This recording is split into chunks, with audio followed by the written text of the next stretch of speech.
Hi, I'm Craig Lancaster, and I'm here in Missoula, Montana with Carol Buchanan, the author of the books Gold Under Ice and God's Thunderbolt, the Vigilantes of Montana.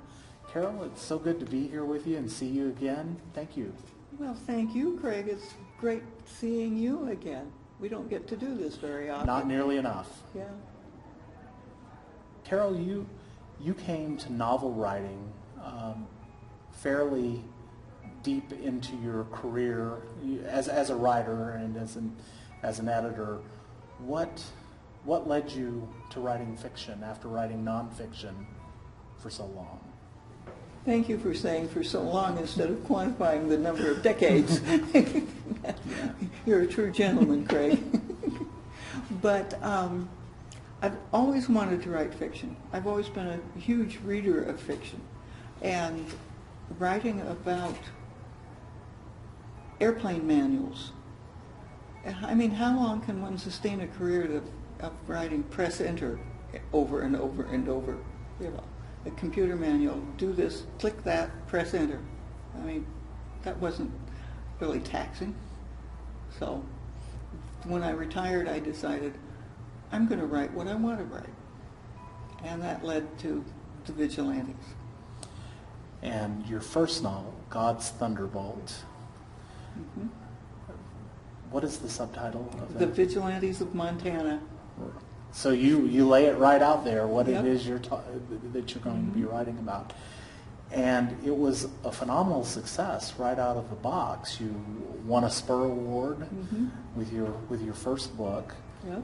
And you have loyal, dedicated readers who love this part of Montana's history. What drew you to the Vigilantes? Well, that's ancient history. But when I was a kid, every kid in Montana, at least when I was going through the school system, at the 8th grade, we all went through Montana history. And a big part of Montana history was the Vigilantes. It still is. And so the summer before I went into the 8th grade, my parents said, why don't we just take a trip, take a family vacation and go to Virginia City where it all happened. So we did. And one evening after dinner, we were staying in a motel that used to be in Virginia City. And I walked up the hill to the hangman's building where they hanged 5 vigilantes. The Vigilantes hanged 5 road agents in a row on the same beam at the same time, and I stood under the beam and looked up, and I heard the ropes creak, and that was so spooky that stayed with me. It has stayed with me forever.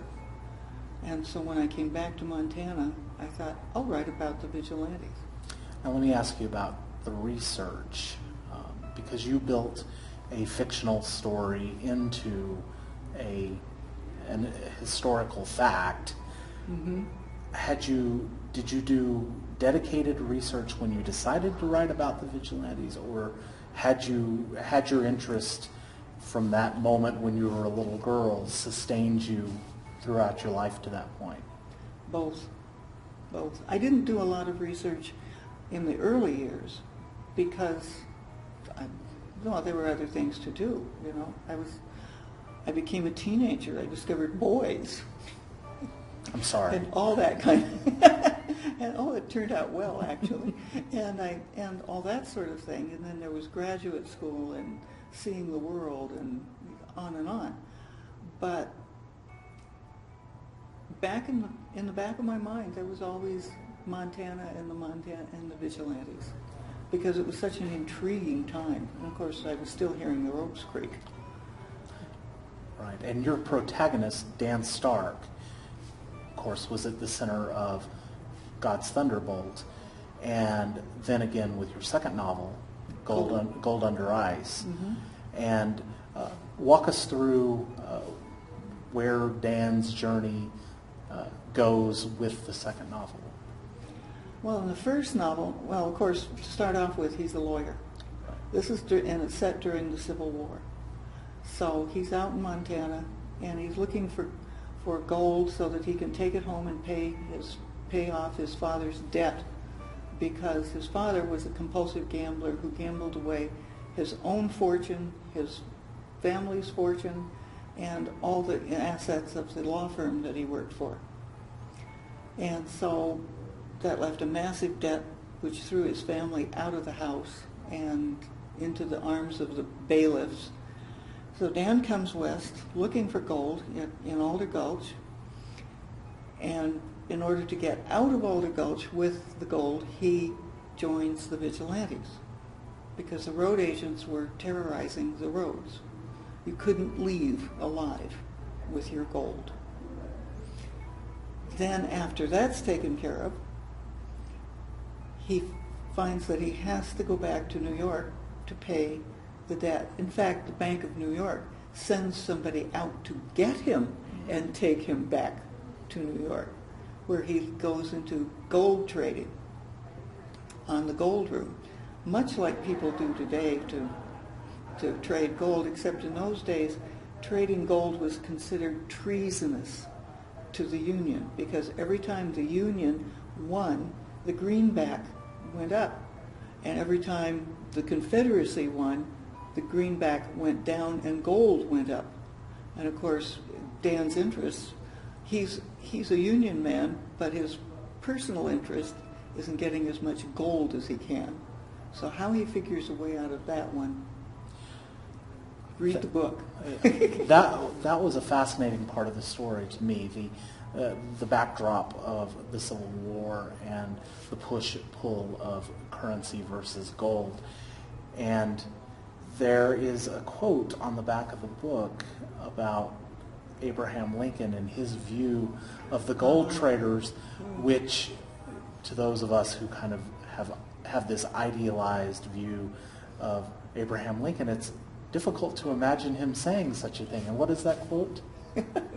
Abraham Lincoln was so angry with gold traders because of their effect on the currency that he shouted one day in the Oval Office, if you could imagine, that he wished all gold traders were shot in the head. That's not exactly the image that America has of this gentle giant of a president, the way we've come to think of him. Yeah. And now you're working on another novel, same era, same same set Same of cast of characters. Yeah. And this is called Legal Tender. Legal Tender. Mm-hmm. And it's about Joseph Slade, who became known much later after his death as Jack Slade. And he was one of the towering outlaws and bad guys. Well, not an outlaw, but he was one of the towering bad guys of the West, because he kept the peace on 600 miles of the overland stage route. But he did it by being the baddest of the bad. And yet Ben Holliday of the Overland Stage thought he walked on water, because under Jack Slade's management, the stage ran on time, the mails got through, the government issued contracts to Holliday's stage line, and life was good. But then eventually that came to an end because of Slade's drinking, and he wound up in Virginia City. And people warned him, stop drinking. But he didn't. And then he challenged the Vigilantes. The title Legal Tender comes from his habit. When he was, I have to backtrack a little bit, because when he was stage manager, it has a different ring for today, doesn't it? But when he was manager of the 600 miles of the stage line, he had a bitter enemy named Jules, Rennie or Benny, who shot him 16 times and left him for dead. But Slade recovered miraculously, and later went back to managing the stage line, and said he would not do anything to Rennie unless Rennie came after him. And so for about 17 months things were quiet between the two. But then Rennie came back, and of course Slade could not have that. And the stories are very brutal and violent about what Slade might have done to Rennie. Wow. But it ended with Slade carrying carrying both of Rennie's ears in his waistcoat pocket from then on. And when he got drunk, he would wreck a saloon or a store and pay the damages with Rennie's ears. So that was the legal tender? That was the legal. He would, at gunpoint, he would say, "These are legal tender, aren't they?" Wow. And if you're looking into the muzzle of Slade's Navy revolver, The answer is yes. the answer would be yes. Yes, sir. Yeah. So, obviously, this era of Montana's history has given you lots and lots of fodder for your work. Lots and lots. Let me ask you, is there any chance that some future novel is going to be in a different era of Montana, or perhaps contemporary, or anything like that? Yes, yes. I want to write about the part of Montana history in Montana that my father lived in. He started out life as a cowboy in eastern Montana, in Havre. And he left a lot of stories about what it was like to grow up in eastern Montana during the turn of the previous century. And those stories need to be told. I've got one of them as a short story on Kindle right now called Stranger Riding By. Okay. Yeah. Well, I can't think of anyone more qualified to tell them. Yeah, that's basically Dad's story. I plagiarized it. I think that's probably right. I don't think he would mind. Yeah. Carol, thank you so much for taking the time to talk about your work and the larger world of books and how you got here. Your readers are very, very lucky that you did. Thank you, Craig. It's been a pleasure. You take care and have a safe drive back. Thank you.